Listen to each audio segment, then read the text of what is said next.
नमस्कार, टीवी9 भारतवर्ष देख रहे हैं आप। मैं हूं अरुण सुंदराल।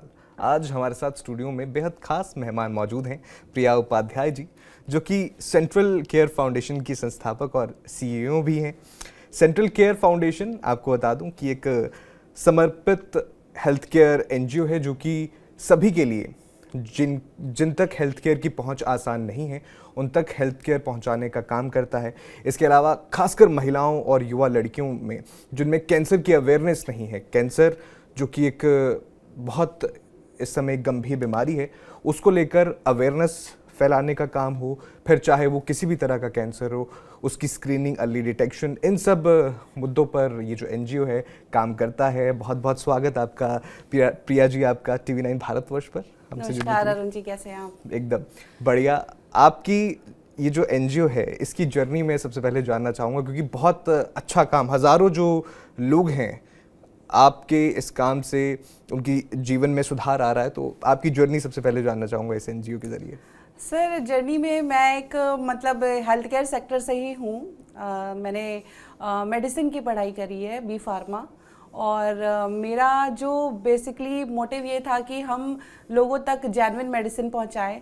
फिर धीरे धीरे इसी फील्ड में हमने काम किया 5 साल। देन फिर अचानक से मेरे माइंड में क्या होता था कि जब देखते थे कि जैसे कहीं मजदूर हैं या कहीं ठेले वाले हैं, कहीं रेडी वाले हैं, और वो बीमार पड़ जाते थे, या फिर घर की मेट्स जो होती हैं, सोसाइटीज़ में जो मेट्स होती बीमार पड़ जाती थी, तो मैं धीरे धीरे, मेरा क्या था कि मैं मेडिसिन डोनेट करने लग गई थी कि कोई भी बीमारी होती थी तो मैं उनको दवाइयाँ दे देती थी।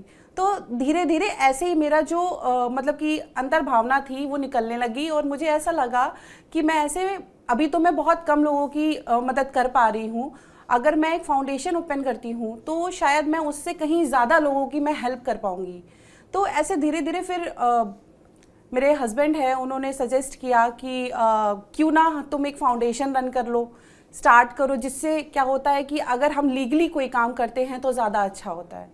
तो इसी वजह से हमने ये फाउंडेशन रजिस्टर्ड कराई, एंड इस पे हमने बहुत काम किया है। हम हर साल लोगों को मेडिसिन डोनेट करते हैं, एंड प्लस हम स्क्रीनिंग प्रोवाइड कराते हैं। फिर बेसिकली क्या होता है कि हर सिचुएशन के पीछे एक कहानी होती है।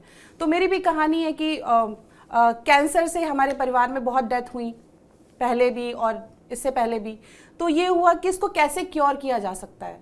तो मैंने जो एनालाइज किया कि अगर अवेयरनेस होती हम लोगों में तो वो शायद हम लोग इस चीज़ को पकड़ सकते थे। तो इसीलिए मैंने शुरुआत करी स्क्रीनिंग से।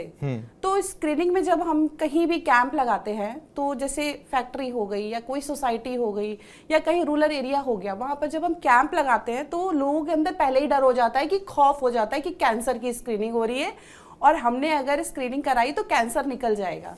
बट फिर क्या हुआ, मैंने उनको काउंसिल करना स्टार्ट किया। जब मैंने 1-to-1 बात करी उनसे, तो मुझे ये फील हुआ कि उनको कुछ पता ही नहीं है, अवेयरनेस नहीं है कैंसर के बारे में। अवेयरनेस क्या, मतलब उनको कुछ भी नहीं पता है। मतलब बहुत से एजुकेटेड लोग भी मैंने देखे कि जिनको कुछ भी नहीं पता है। इवन आज के टाइम पे सोशल मीडिया है, फिर भी उनको नहीं पता है। तो मैंने जब 1-to-1 उनसे डिस्कशन किया, तब स्क्रीनिंग का स्टार्ट हुआ। तो हम लोग बेसिकली फोकस्ड हैं oral, cervical and breast cancer, जिसमें मैमोग्राफी होती है, वो भी करवाते हैं। तो वी ऑर्गेनाइज द कैंप, हम कैंप ऑर्गेनाइज कराते हैं सोसाइटी में, फैक्ट्री में, या किसी इंस्टीट्यूशन में या कॉलेज में, वहाँ पर हम स्क्रीनिंग कराते हैं। तो ये जो स्क्रीनिंग होती है ये फ्री रहती है सबके लिए जो भी आता है? ऑफ कोर्स फ्री रहती है। जो कॉस्ट आ रही है वो हम लोग खुद बियर करते हैं। अगर कोई स्पॉन्सरशिप देना चाहता है तो वो स्पॉन्सर करता है, चाहे वो फूड हो, चाहे वो वैन के चार्जेस रहते हैं, और जो भी एक्स्ट्रा मिसलेनियस चार्जेस होते हैं। तो अगर कोई कंट्रीब्यूशन करना चाहता है तो करता है। But most of the cases हमें ये लगता है कि जो हम जितना कर पा रहे हैं अपने एंड से, हम उतना लोगों की हेल्प करें।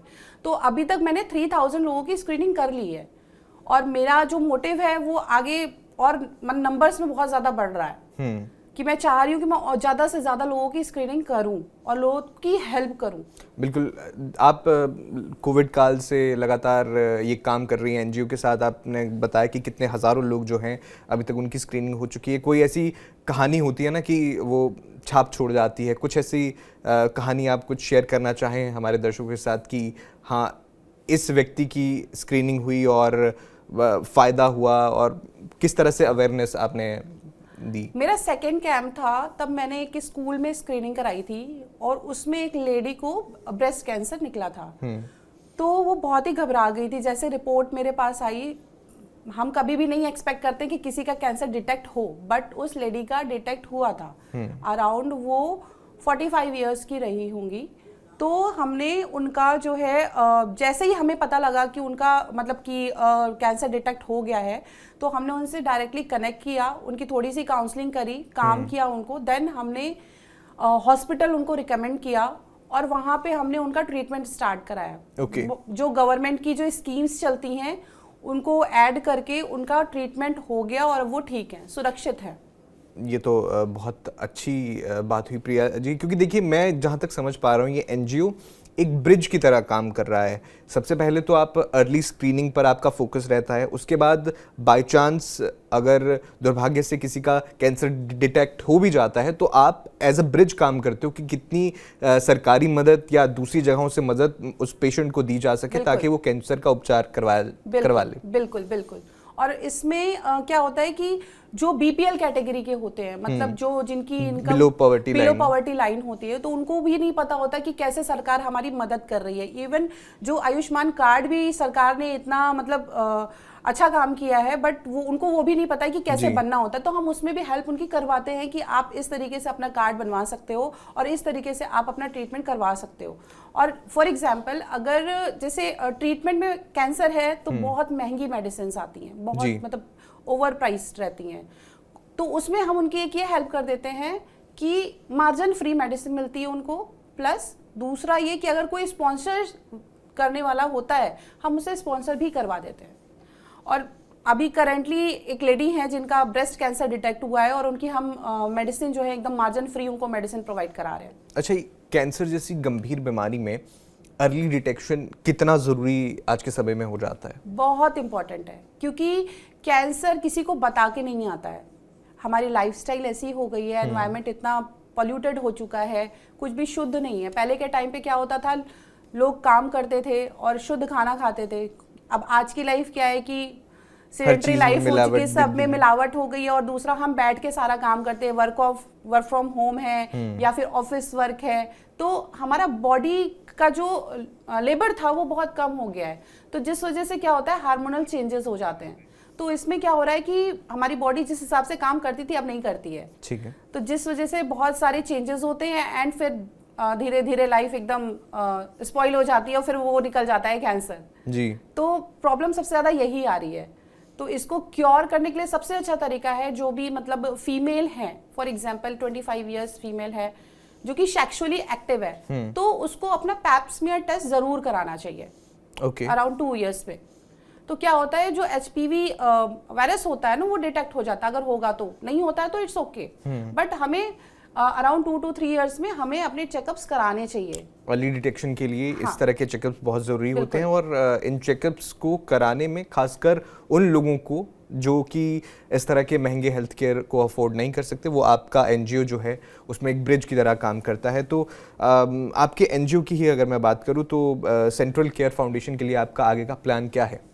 सर बेसिकली मेरा प्लान सबसे ज़्यादा ये है कि कैंसर जैसी बीमारी को जो मैंने पकड़ा है उसमें सबसे बेनिफिट वाला काम ये है कि आपको डिटेक्शन कराना है। तो मेरा बेसिकली टेस्टिंग पे फोकस है कि हमारे समाज में आज के टाइम पे मेडिकल ट्रीटमेंट कितना ज़्यादा महंगा हो गया है। तो मेरे एंड से मेरी कोशिश ये है कि मैं अपने शहर में या अपने नियर बाय शहर में ऐसे मतलब क्लिनिक्स ओपन करूं जिसमें जो टेस्टिंग होती है वो बहुत नॉमिनल कॉस्ट में हो।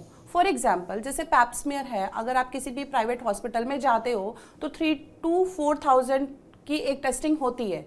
मैमोग्राफी की बात करेंगे तो 6 से 7,000, कहीं 8,000, और बड़े हॉस्पिटल में चल जाएंगे तो 10,000 तक जाती है।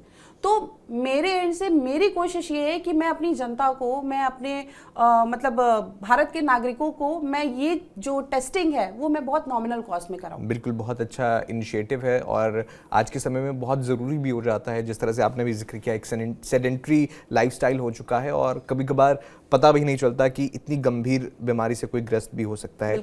एक और मैं सवाल बहुत ही संक्षेप में आपसे जवाब चाहूँगा कि देखिए, आपने ये बात की कि लोग आपकी बहुत सहायता करते हैं इसमें, और एनजीओ के लिए बहुत ज़रूरी भी होता है। तो जो व्यूअर्स हमारे देख रहे हैं या जो ऑर्गेनाइजेशन देख रही होंगी, वो भी अगर मदद करना चाहें तो किस तरह आपके एनजीओ की मदद हो सकती है? ये तो बहुत ही अच्छा रहेगा, क्योंकि मैं अभी तक जो भी मैं काम कर रही हूँ, मैं बहुत ही लगन के साथ कर रही हूँ, और मेरे हाथों किया हुआ काम बहुत ही मतलब अच्छा हो रहा है अभी तक। कोई ऐसा मतलब मुझे ऐसा कोई शख्स नहीं मिला जिसने बोला हो कि प्रिया जी आप अच्छा काम नहीं कर रही हैं। मैं अपने व्यूअर्स से और अपने भारत की जनता से मैं यही कहूँगी कि अगर आप हमारी मदद करना चाहते हैं तो आप हमसे मिलके, हमसे कनेक्ट करके, आप जैसे चाहें आप उस तरीके से हमारी मदद कर सकते हैं, चाहे वो किसी भी तरीके से हो, क्योंकि एक एनजीओ को आपके सपोर्ट की बहुत ज़रूरत है, तभी वो आपके लिए कुछ कर पाएगी। बिल्कुल। और बहुत ही समय की कमी के कारण आखिरी सवाल मेरा यही होगा, जो युवा सोशल वर्क में आपकी तरह किस सोशल वर्क करना चाहते हैं, इस फील्ड में आना चाहते हैं, उनके लिए आप क्या सलाह देंगी, क्या मंत्र देंगी?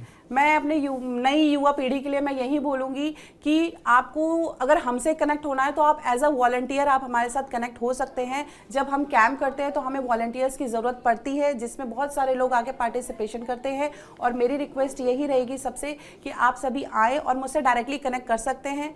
हमारा इंस्टाग्राम पे भी पेज है, यूट्यूब चैनल भी है, और हमारी वेबसाइट भी है। आप मैं अपना नंबर ऑलरेडी मैं अपडेटेड करके रखा है, जिसमें आप डायरेक्टली मुझसे कनेक्ट कर सकते हैं।